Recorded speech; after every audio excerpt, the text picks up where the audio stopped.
പാലക്കാട് കൊല്ലംകോട്ട് 17-കാരി പൊള്ളലേറ്റ് മരിച്ച നിലയിൽ. കള്ളിയമ്പാറ മലയിലാണ് 17-കാരിയുടെ മൃതദേഹം കണ്ടെത്തിയത്. ആത്മഹത്യയാണെന്നാണ് പ്രാഥമിക നിഗമനം. കൂടുതൽ വിവരങ്ങളുമായി ശ്രീജിത്ത് ശ്രീകുമാരൻ പാലക്കാട് നിന്ന് ചേരുന്നു. പറയൂ ശ്രീജിത്ത്. വൈകിട്ട് ഒരു 7 മണിയോട് കൂടിയാണ് കൊല്ലങ്കോട് പോലീസിന് ഇത്തരത്തിലൊരു വിവരം ലഭിക്കുന്നത്. നാട്ടുകാരാണ് മൃതദേഹം കണ്ടത്. 17-കാരിയാണ്. ആ പേര് വിവരങ്ങൾ നമുക്ക് അല്പസമയത്തിനകം ലഭ്യമാക്കാനാകും. കൊല്ലങ്കോട് CI മണികണ്ഠന്റെ നേതൃത്വത്തിലുള്ള അന്വേഷണ സംഘം അവിടേക്ക് തിരിച്ചിട്ടുണ്ട്. ഇൻക്വസ്റ്റ് നടപടിക്രമങ്ങളടക്കം പൂർത്തീകരിക്കുന്നു എന്നാണ് മനസ്സിലാക്കുന്നത്. എന്താണ് മരണകാരണം എന്നതിനെ കുറിച്ചുള്ള ഒരു പ്രാഥമിക വിവരം പോലും പോലീസിന് ഇതുവരെ ലഭിച്ചിട്ടില്ല. പോലീസ് കുറച്ചധികം ആളുകളെ ചോദ്യം ചെയ്തു വരികയാണ്. ദരിദ്രമായ ഒരു കുടുംബ പശ്ചാത്തലമാണ് ഈ പെൺകുട്ടിയുടേത് എന്നാണ് കൊല്ലങ്കോട് CI അടക്കമുള്ള ആളുകൾ പറയുന്നത്. എന്നാലും ഇൻക്വസ്റ്റ് നടപടികൾ പുരോഗമിക്കുകയാണ്.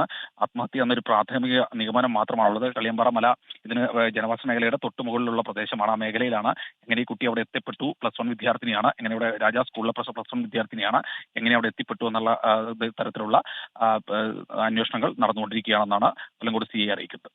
Okay, thank you Sreejith. ലോകത്തെവിടെയായാലും ഏത് സമയത്തും 24 വാർത്തകളും ഓഗ്മെന്റഡ് റിയാലിറ്റി പാക്കേജുകളും എക്സ്പ്ലെയിനറുകളും വിശദമായി കാണാൻ ഞങ്ങളുടെ യൂട്യൂബ് ചാനൽ നിങ്ങൾക്ക് സബ്സ്ക്രൈബ് ചെയ്യാം.